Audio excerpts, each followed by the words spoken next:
the Amish have it rough. You wanna know the name? ActionSebastian. Capcom is having this stubborn attitude of just not wanting to fail at anything.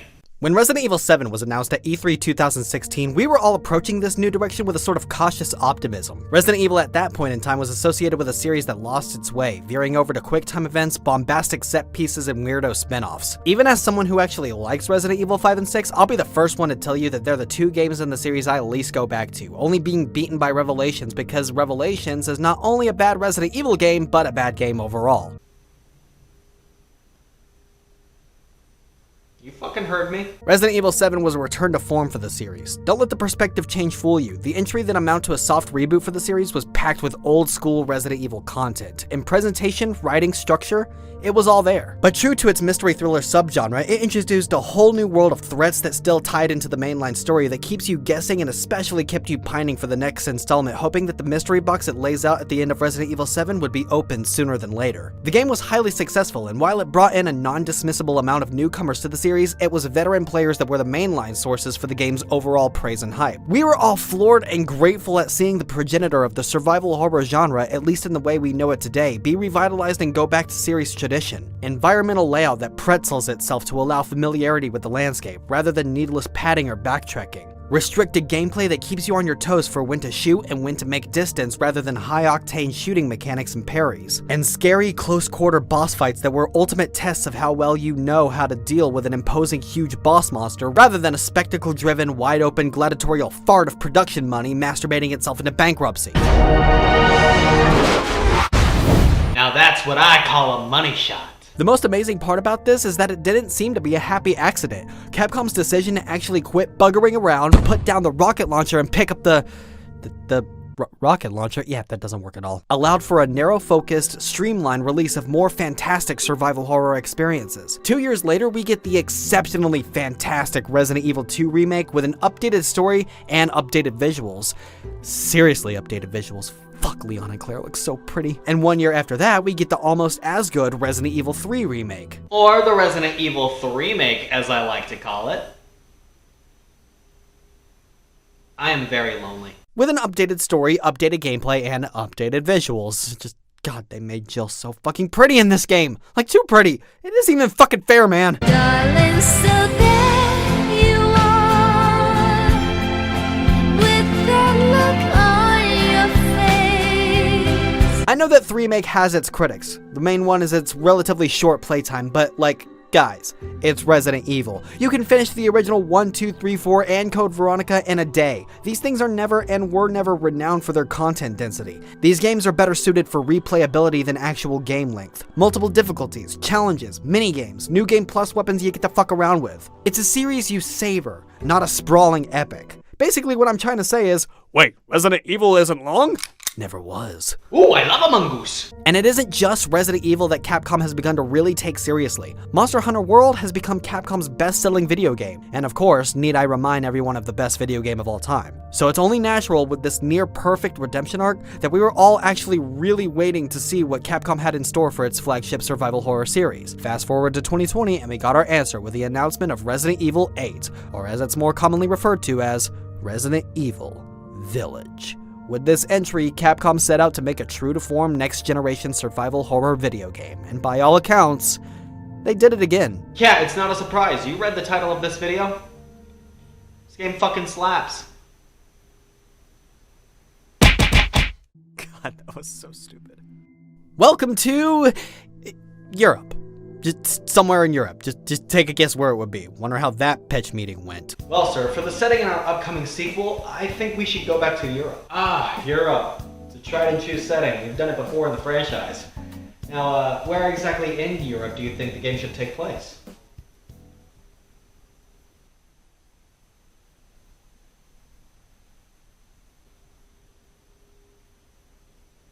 Well, I quit. 3 years after the events of the Baker House, Ethan finds himself in another part of the world, and he finds himself in a beautiful house with a beautiful wife, and he asks himself, well, Mia!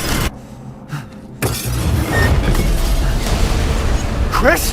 What the hell? Sorry, Ethan. What? How did I get here?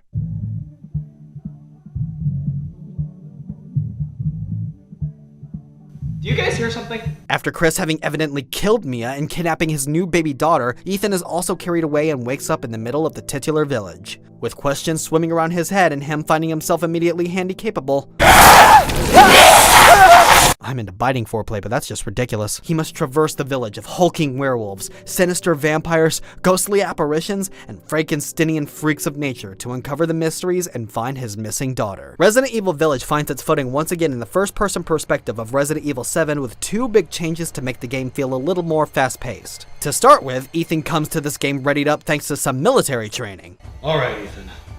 For your final lesson in hand-to-hand combat, you're gonna punch this fucking boulder.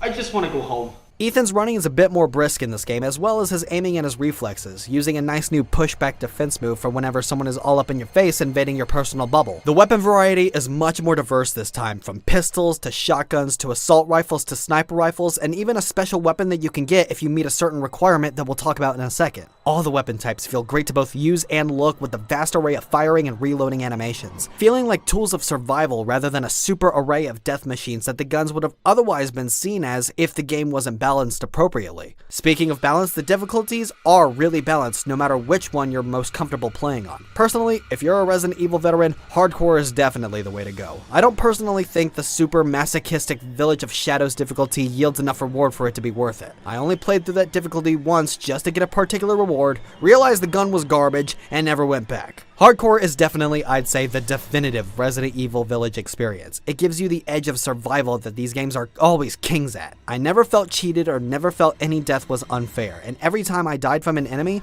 I always came back with a better feel of their behavior and was able to tackle it better.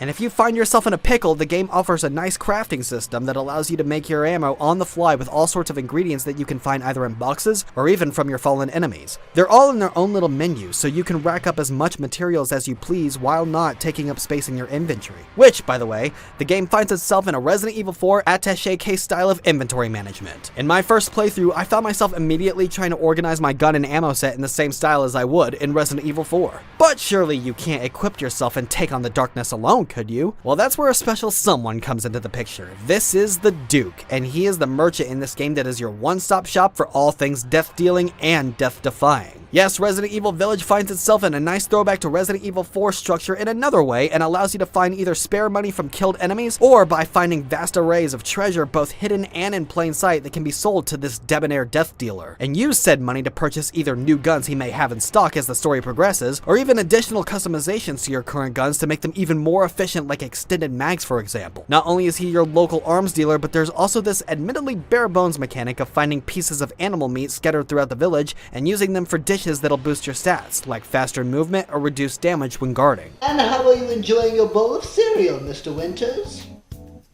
I feel like I'm better at sex. It's just so awesome to see a return of such a neat style of character return to the Resident Evil franchise. Layout of the game is classic Resi. There are 6 mainline areas that are ripe for exploring if you count the village and a particular instance of running through a gauntlet of enemies in a stronghold to progress through the story, which I personally do. It's a dominion all by itself. All of these areas are packed with hidden treasures, backtracking for going to grab extra weapons or weapon parts that you can't get from the merchant, secret enemy encounters, pictures and documents that are decorated with sinister lore and creepy last testaments of those who used to live here before everything went to hell. And what Resident Evil game would be complete without fun, goofy puzzles that can be solved either with the pieces right in front of you, navigating a tiny obstacle course in these marble rolling dioramas, trying to find the right notes on a piano,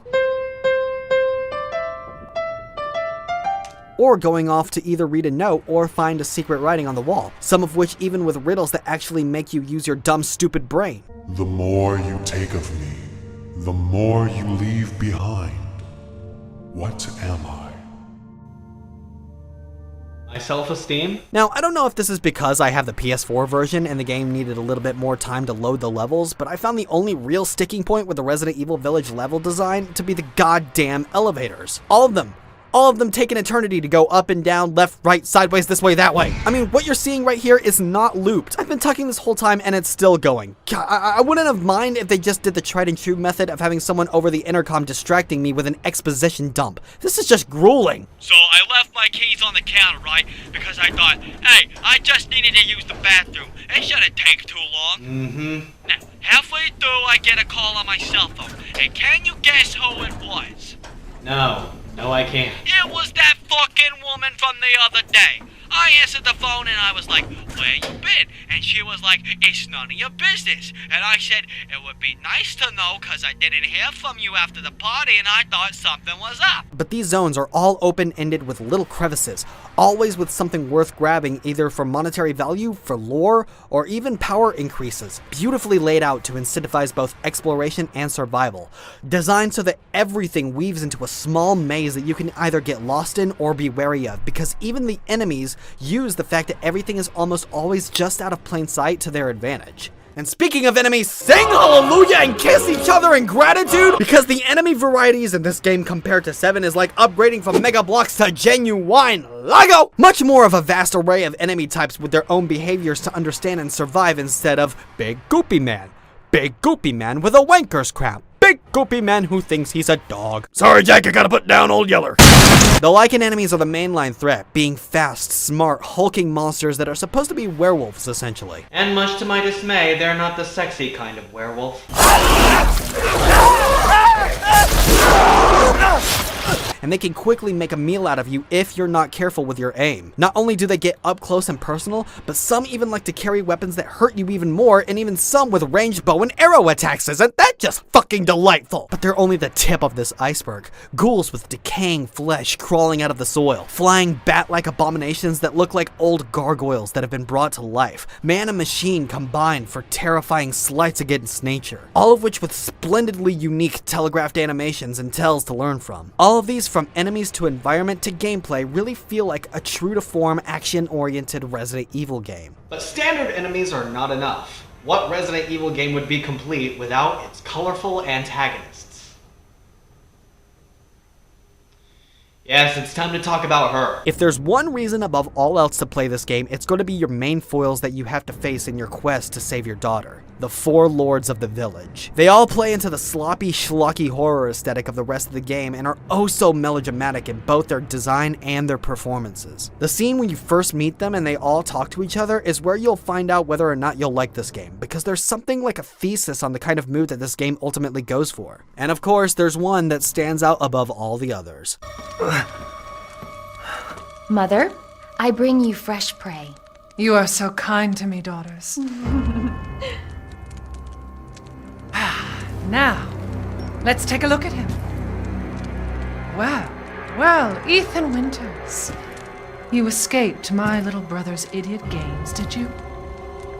Let's see how special you are. I know that she's become a meme queen and everyone at this point is tired of hearing about her, but god damn, Lady Dimitrescu is by far and away the greatest Resident Evil foil to come out of the series since I say Sadler, and depending on what mood I'm in, she may even exceed him. The design, the facial animations, the way the animations emphasize her taking sheer pleasure in her brutality, the performance from the terrifyingly talented voice actress that exudes an unhinged mind just waiting to break free from a cage of false composition. She's imposing, she's unsettling, she stomps towards you with such sinister intention to make your life a living hell. Which is why it'll always be funny to me to have her be the new mascot for the internet's ever-present thirst.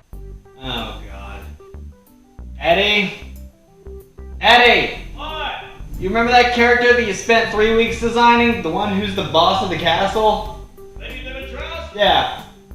What about her? Well, the internet. What? The internet likes her. A lot. Oh, that's nice. No, I mean like they're drawing lewd photos of her. What?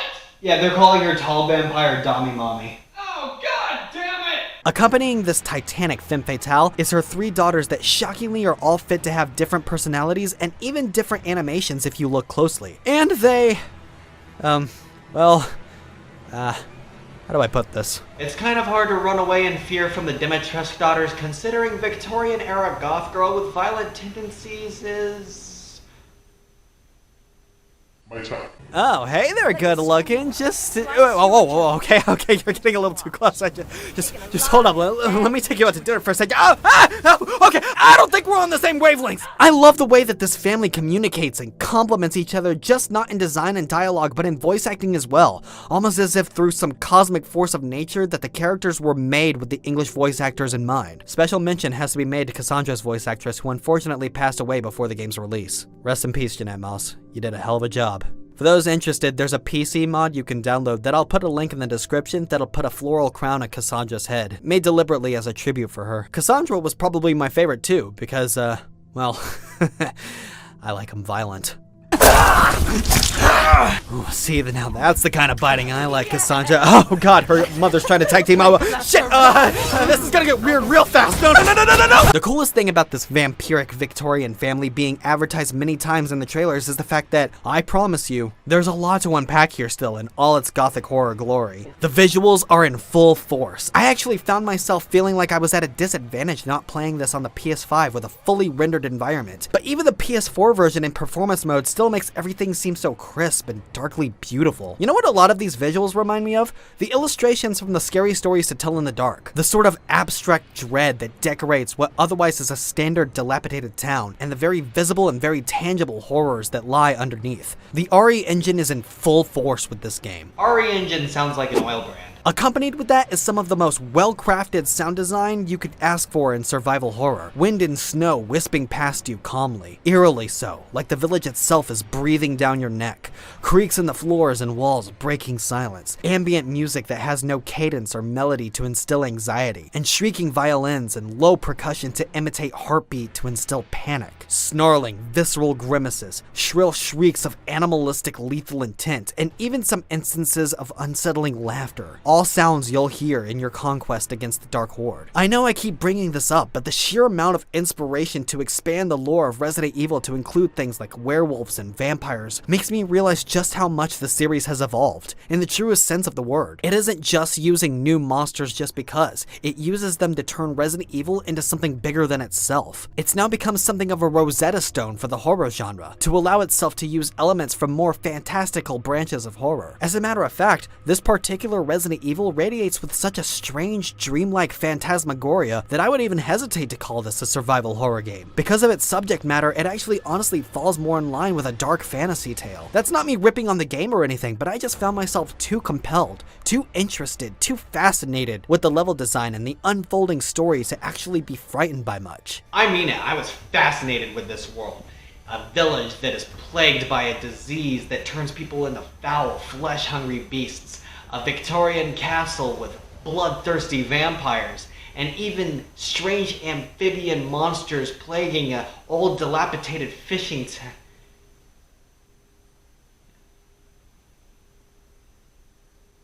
Son of a bitch! You two were at it again last night, weren't you? Normally, a Resident Evil game not being scary would be a sticking point for some, but considering I've personally never been genuinely scared of a Resident Evil game since 4, taken for what it is, it still has that sort of gross, foul, and horrid imagery that the series entails. Although there is one exception that, and I speak no hyperbole when I say, was the most panic-inducing moment I've had in a Resident Evil game since running from Dr. Salvador for the first time. So all in all, I can't think of anything really bad to say about this game, aside from the long elevator wait times and the fact that there are some points in the story that just get completely fucking bonkers, even by Resident Evil standards. But ultimately, this Resident Evil game is great, and continues Capcom's great solid streak of having spectacular games that have been coming out in the recent years. When Resident Evil Village is on point, it is really on point, and the amount of times I find myself having new opinions and thoughts about this game the more I play it is a testament of just how well made it is. The mystery thriller vibe that it has going throughout the entire playtime, even right up to the end, is enough to grab me on its own. And Ethan himself, in my opinion, has made a terrific leap from F-rank Resident Evil schmo to a solid B-ranking hero with this game. He's more assured, more determined, even funnier in this game. No matter how badly he gets put through the ringer, he always managed to pull himself together. If you catch my meaning. Oh god damn it! With the satisfying gameplay and brilliantly macabre atmosphere that looms over your head like a rain cloud of Lady Dimitrescu's mommy milk, Resident Evil Village is a mix of new and old weaved together to create yet another unforgettable experience like 7 Before It. A tried and true survival horror, dark fantasy, mystery thriller, action horror hodgepodge that comes out something like a miracle. Familiar yet fresh. It'll possibly go down as the most unique game in the series. Before we head off, let's give some rewards for this game. First up is the Aeon's Toast, a glass raised to the best character in the game, and then of course has to go to Lady Dimitrescu. Not only an amazing antagonist in her own right, but I firmly believe will go down in gaming history as an icon for having older women in video games for a change. Brilliantly written, designed, and performed, she's Resident Evil villains at their absolute best. Next up, the Dead Goomba Award for worst character in the game, and that would go to the Hag. Ultimately pointless character that doesn't really do anything except laugh, and I know she has a small part in the actual story, but you could take her out of this game and it would have zero repercussions. Sacred Blueprint Award for best area in the game is the village itself. Even after as many times as I've already played through this game, it still compels me. The level of careful thought that went into just how much you can explore in such a moderately sized area can't be overstated. Torn Up Map Award for worst area in the game is Heisenberg's Factory. Ultimately boring and a complete far cry from the gothic aesthetic that the rest of the game was going for. I recognize that it was probably a homage to science fiction-esque Frankenstein body horror, but still, looks a little too bare bones for my liking. Golden Memory Card Award for best moment goes to Beneviento's basement. That part still skeeves me out now. Corrupted Save File Award for worst moment is the exposition dump right before the final boss. It's just too confusing and too far out of left field that it almost reaches to the point of being stupid. And I mean the bad kind of stupid. So with all that in mind, I think I've said everything that I need to say about this game. I recommend it to the moon and back. It essentially turns Resident Evil 7 as the first half of a lengthy and compelling two-part. I'm legitimately pumped for what Capcom has next in store. Evidently, we're getting a Resident Evil 4 remake, and while I personally think that's a little unnecessary, I'm being cautiously optimistic. Resident Evil Village is an evolution for the series and gets an overall style ranking of special. Until we meet again, my parting words to you is, fight the good fight, be good to each other, stay true to yourself. I want Lady Dimitrescu to tie me to the bed and call me her little puppy. Subscribe and follow me on Twitter.